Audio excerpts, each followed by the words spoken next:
단 하나의 기사로 일본이 발칵 뒤집혔습니다. 세계 최고 영어도 아니고 모국어인 일본어도 아닌 AI는 조잡한 문자 언어를 선택했다. AI 미쳤다. 누가 만든 거야? 갖다 버려. 일본 전역은 혼란과 충격에 빠졌습니다. AI는 왜 유독 그 문자만 완벽하게 인식했을까? 교토대 교수가 일본에서 발표한 단 한 장의 데이터 분석 자료에는 주작이라 금기를 깼다며 수백만 건의 댓글과 항의가 뒷받쳤습니다. 대체 왜 AI는 한글을 선택한 걸까요? 지금부터 그 궁금한 사항을 알려드리겠습니다. 2024년 10월에 교토대학교 연구실. 저는 클레어 모로입니다. 프랑스 국립과학연구센터의 수석 언어신경학자죠. 20년간 확신해왔던 것이 있습니다. 프랑스어와 독일어 같은 서구 언어야말로 인류 문명의 정점이라는 것이었어요. 한국, 그저 변방의 작은 나라일 뿐이었습니다. 그런데 그날 오후 2시, 제 인생이 뒤흔들렸습니다. 각 언어별 AI 인식률을 발표합니다. 영어 94.2%, 프랑스어 93.8%, 독일어 92.1%, 일본어 90.7%, 그리고 한글 98.9%입니다. 순간 심장이 멎는 듯 했어요. 한글이 98.9%라고요? 말도 안 되는 소리였습니다. 분명히 오류겠죠. 제가 냉소적으로 말했어요. 한국 같은 나라의 문자가 프랑스어보다 우수할 리 없잖아요. 일본 교수진들이 큰 소리로 웃어댔습니다. 마치다 교수가 조롱하듯 말했죠. 한글은 그냥 블록 쌓기 같은 단순한 문자예요. 아이들 장난감보다 못하죠. 정확한 분석입니다. 저도 비웃었어요. 한국인들이 만든 원시적 문자가 몇백 년 역사를 가진 서구 언어학보다 발전했을 리 없어요. 하지만 젊은 연구원 유키가 조심스럽게 반박했습니다. 교수님, 혹시 데이터를 다시 한번 확인해 보는 게 어떨까요? 필요 없어요. 제가 단호하게 말했습니다. 한글 데이터는 프로젝트에서 완전히 제외합시다. 이런 왜곡된 결과로 우리 연구의 품격을 떨어뜨릴 순 없어요. 그 순간 회의실이 얼어붙었습니다. 한국 유학생들의 얼굴이 창백해지는 게 보였죠. 하지만 저는 개의치 않았어요. 서구 학문의 우수성을 지키는 게 더 중요했거든요. 찰리라는 영국계 박사과정 학생이 날카롭게 반박했습니다. 그런 식으로 데이터를 자의적으로 제외하는 건 비과학적이지 않습니까? 비과학적이라니요? 저는 오만하게 웃었어요. 저는 파리 정치대학 교수입니다. 한국 같은 후진국의 문자 체계가 유럽 문명보다 앞설 리 없어요. 회의실은 완전히 둘로 나뉘었습니다. 저와 기성 교수진 대 젊은 연구진들. 긴장이 폭발 직전이었죠. 그날 밤 호텔방에서 저는 10년 전을 떠올렸습니다. 한국에서 입양한 딸 아멜리가 한글로 일기를 쓰며 저를 거부했던 기억이요. 그때도 생각했어요. 한국 문화가 아이를 더 폐쇄적으로 만든다고. 역시 한국은 뒤처진 나라야. 저는 혼잣말했습니다. 그런데 다음 날 아침 더 충격적인 소식이 기다리고 있었습니다. 밤사이 알고리즘을 수정해서 다시 돌린 결과 한글의 인식률은 여전히 98.7%였어요. 이때부터 제 확신에 균열이 생기기 시작했습니다. 과연 제가 놓친 것이 있을까요? 그날 밤 저는 호텔방에서 뒤척이며 잠을 이룰 수 없었습니다. 한글 데이터가 계속 머릿속을 맴돌았거든요. 98.9%라는 숫자가 제 확신을 흔들고 있었어요. 문득 10년 전 기억이 생생하게 떠올랐습니다. 파리 입양기관에서 처음 만난 7살 아멜리의 모습이요. 한국에서 온 그 아이는 제게 한국어로 중얼거렸어요. 엄마, 어디 갔어요? 저는 그때 단호하게 말했습니다. 이제 프랑스어만 써야 해. 한국어는 잊어버리는 게 좋겠어. 하지만 아멜리는 계속 한글로 일기를 썼어요. 작은 공책에 정성스럽게 네모난 글자들을 적어 내려갔죠. 저는 그게 너무 답답했습니다. 왜 자꾸 그 이상한 글자를 쓰는 거야? 프랑스어가 훨씬 아름답고 표현력이 풍부하다고 했잖아. 아멜리는 고개를 숙인 채 말했어요. 한글로 써야 마음이 편해져요.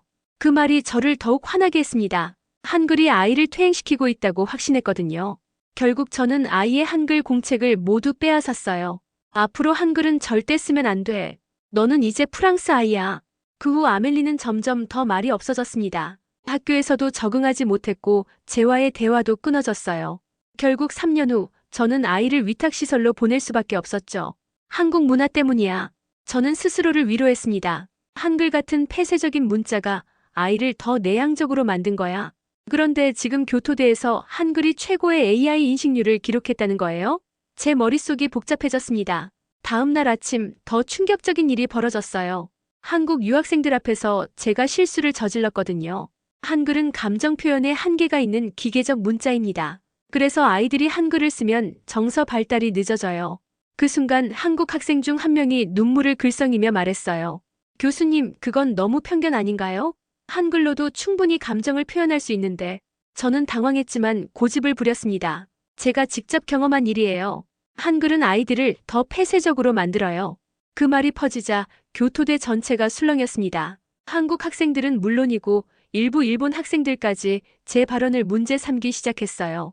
유키가 조심스럽게 다가와 말했습니다. 교수님, 혹시 개인적인 경험이 연구에 영향을 주고 있는 건 아닐까요? 그 말에 저는 화가 났어요.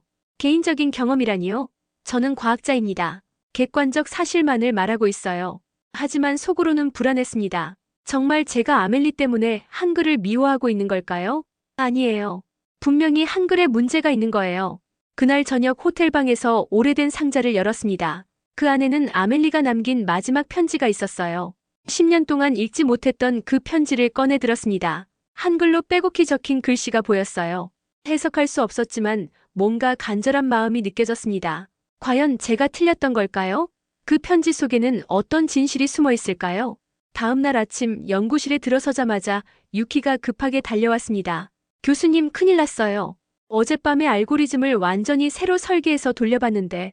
그래서요? 저는 차분하게 물었어요. 분명히 한글의 인식률이 떨어졌을 거라고 확신했거든요. 한글이 또 98.6%예요. 오히려 다른 언어들보다 더 안정적이고 일관성 있게 나와요. 그 순간 제 다리에 힘이 빠졌습니다. 말도 안 되는 일이었어요. 아니, 그럴 리가 없어요. 분명히 어딘가 오류가.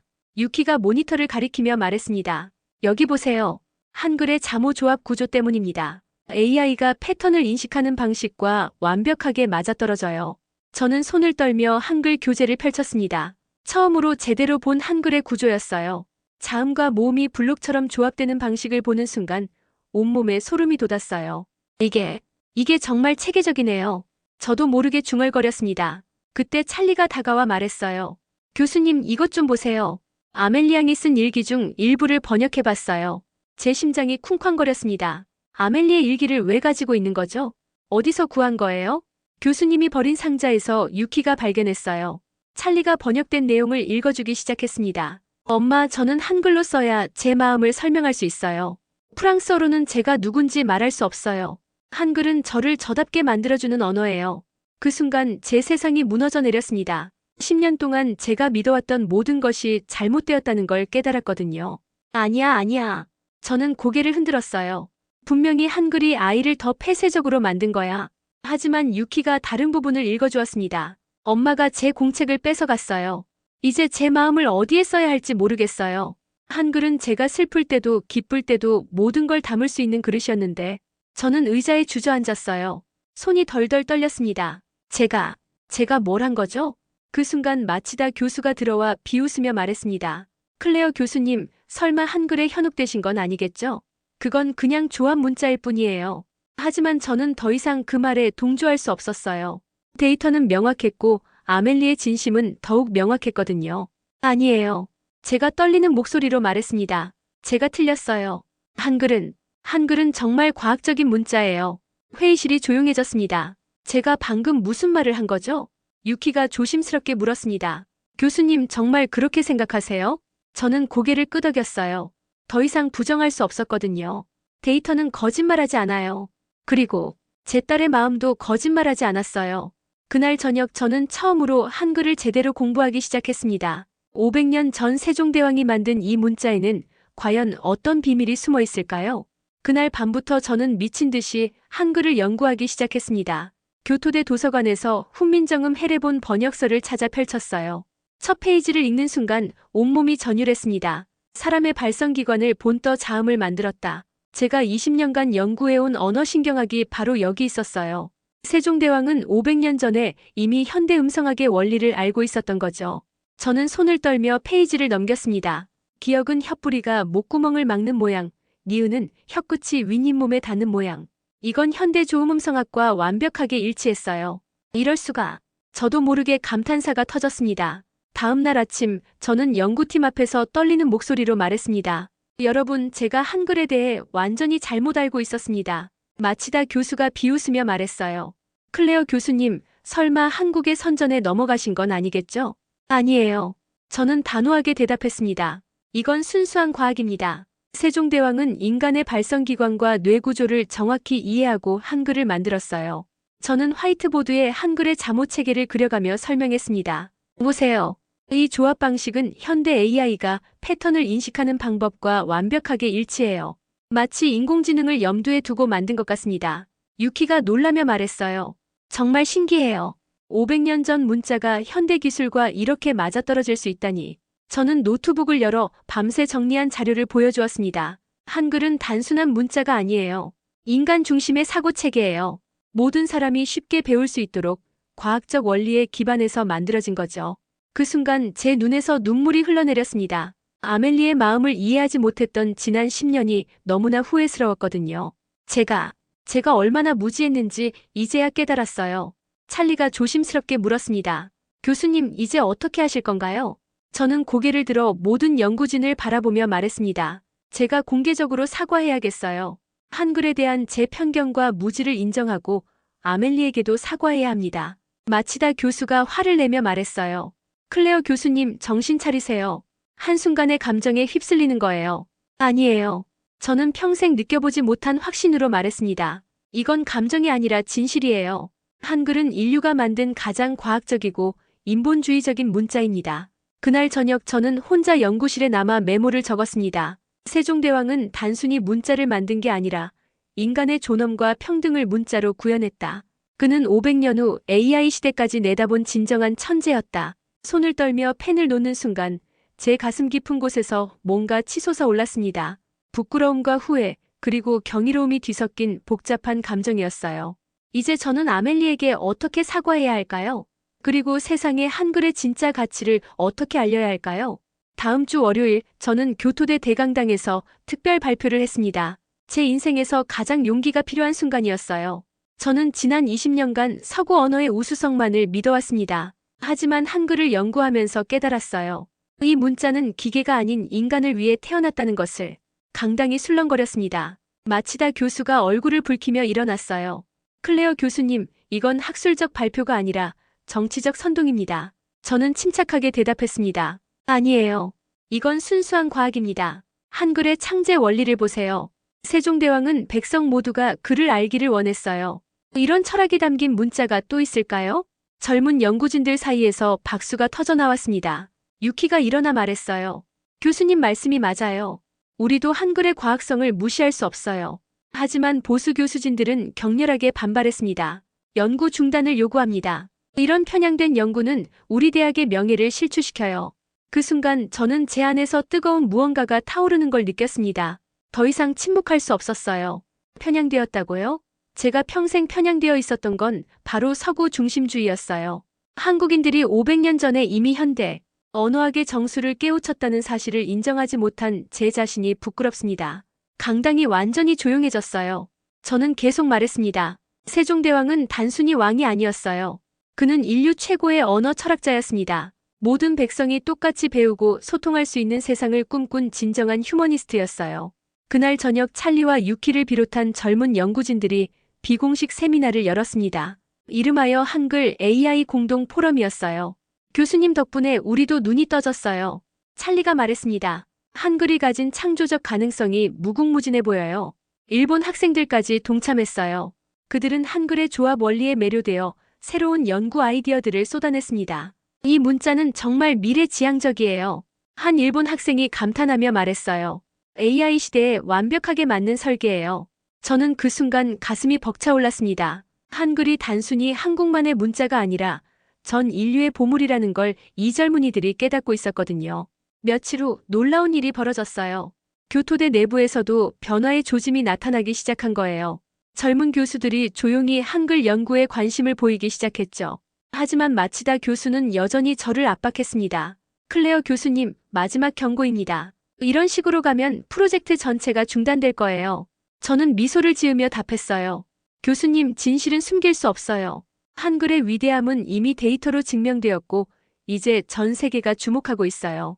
그 말이 맞았습니다. 외부에서도 우리 연구에 관심을 보이기 시작했거든요.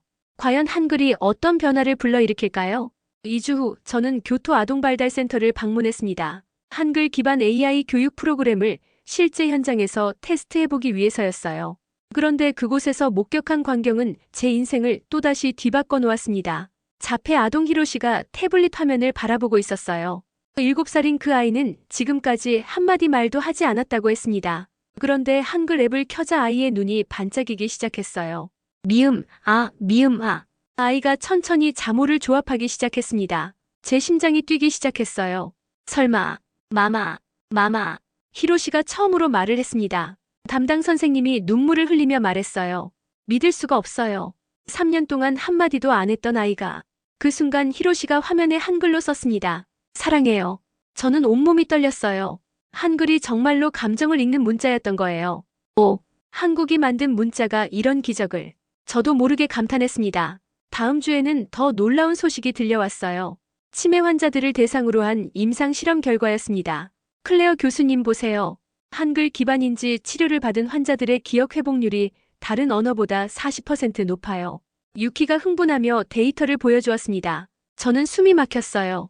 한글의 조합 구조가 뇌의 기억 회로를 활성화시키고 있었던 거죠. 존경합니다. 저는 경외감에 젖어 중얼거렸습니다. 정말 존경합니다. 그날 저녁 저는 AI 모델로 한글 마이너스인지 향상 연결 시뮬레이션을 돌려봤어요. 결과는 경이로웠습니다. 한글을 학습한 AI가 다른 언어 AI보다 감정 인식 능력이 23% 향상되었어요. 이건 과학적 기적이에요. 저는 혼잣말했습니다. 마치다 교수가 여전히 비웃으며 말했어요. 우연의 일치일 뿐이에요. 과대 해석하지 마세요. 하지만 저는 더 이상 흔들리지 않았습니다. 교수님, 이건 우연이 아니에요.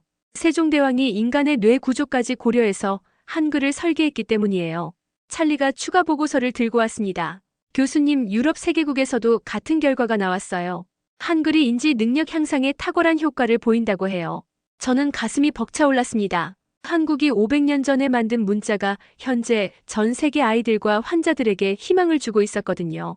한국, 정말 대단한 나라예요. 저는 진심으로 말했습니다. 이런 문자를 만든 민족이 얼마나 지혜로운지.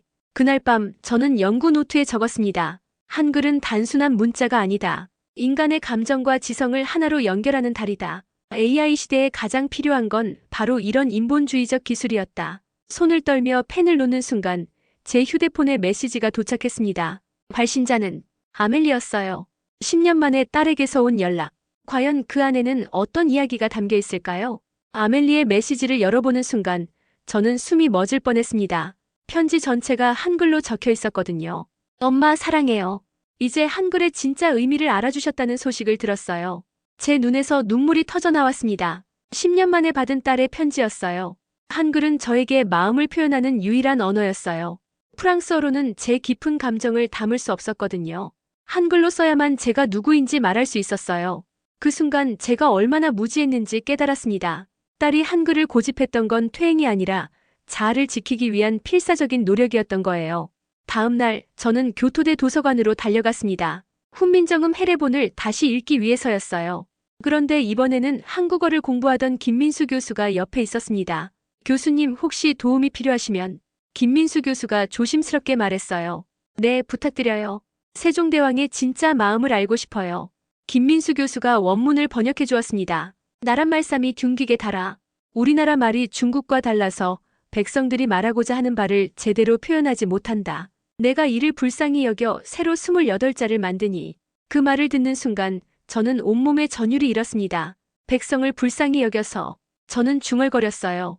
김민수 교수가 눈을 반짝이며 말했습니다. 맞아요. 세종대왕은 권력자가 아니라 백성을 위한 왕이었어요.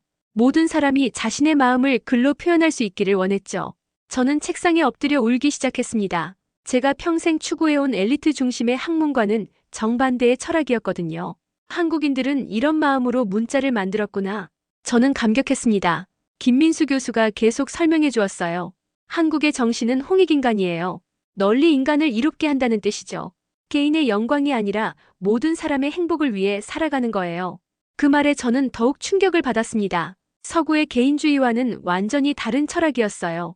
그래서 한글이 AI에게도 최적화된 거군요. 저는 깨달았습니다. 모든 존재와 소통하려는 마음이 담겨 있으니까요. 일주일 후 저는 국제학회에서 발표했습니다. 한글은 인간의 존엄과 감정을 잇는 다리입니다. 세종대왕이 추구한 인본주의 정신이야말로 AI 시대에 가장 필요한 가치예요. 청중들이 숨죽이며 들었습니다. 저는 20년간 서구 중심주의에 빠져 있었습니다. 하지만 한글을 통해 깨달았어요. 진정한 과학은 모든 인간을 위한 것이어야 한다는 걸요. 발표가 끝나자 기립박수가 터져나왔습니다. 그 순간 저는 가슴 깊은 곳에서 뜨거운 무언가가 솟아오르는 걸 느꼈어요. 그날 밤 저는 아멜리에게 한글로 답장을 썼습니다. 딸아, 엄마가 미안해. 이제 알겠어. 한글은 마음을 담는 그릇이었구나. 서툰 한글이었지만 제 진심이 고스란히 담겨 있었어요. 과연 이 변화가 세상에 어떤 파장을 일으킬까요? 6개월 후 저는 파리에서 교토로 날아오는 비행기 안에 있었습니다. 손에는 특별한 선물이 들려 있었어요. 바로 한글 기반 AI 교육 앱 H-링크였습니다. 프랑스와 일본이 공동 개발한 이 프로그램은 이미 유럽 전역에서 화제가 되고 있었죠. 교토대에 도착하자 놀라운 광경이 펼쳐졌습니다. 젊은 학생들이 한글을 배우고 있었어요. 안녕하세요, 교수님. 유키가 한국어로 인사했습니다. 정말 놀라워요. 6개월 만에 이런 변화가. 저는 감탄했습니다. 그때 마치다 교수가 다가왔어요. 예전과 달리 그의 표정이 부드러워져 있었습니다. 클레어 교수님, 제가 사과드려야겠어요. 당신 말이 맞았습니다. 저는 깜짝 놀랐어요. 그가 사과할 줄은 몰랐거든요. 어제 제 손자가 H-링크로 처음 글을 읽었어요. 한글로요.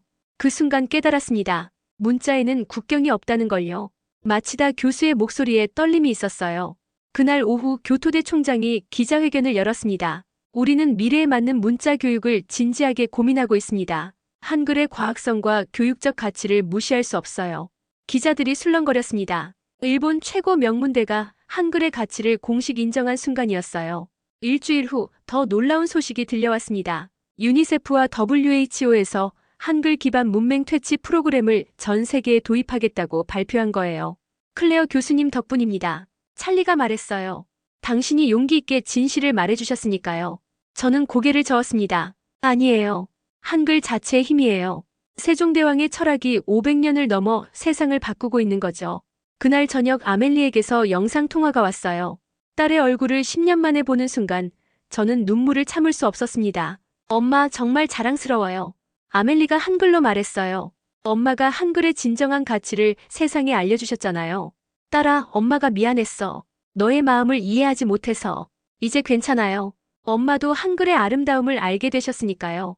그 대화를 마치고 저는 연구실 창가에 서서 교토의 밤하늘을 바라봤습니다. 마음속 깊은 곳에서 평화로운 감정이 밀려왔어요. 며칠 후 교토대에서 한글 연구소 설립을 검토한다는 소식이 들려왔습니다. 일본 지성계의 조용하지만 확실한 변화였죠. 나는 세상을 바꾸려 했지만 결국 한글이 나를 바꿨다. 저는 일기에 적었습니다. 유키가 흥분하며 달려왔어요. 교수님, 큰 소식이에요. 유럽연합에서 한글을 제2외국어 교육과정에 포함시키겠다고 발표했어요. 저는 가슴이 벅차올랐습니다. AI, 인간, 교육, 언어. 그 모든 연결점 끝에 있던 것은 500년 전 한 백성을 위한 문자의 철학이었어요.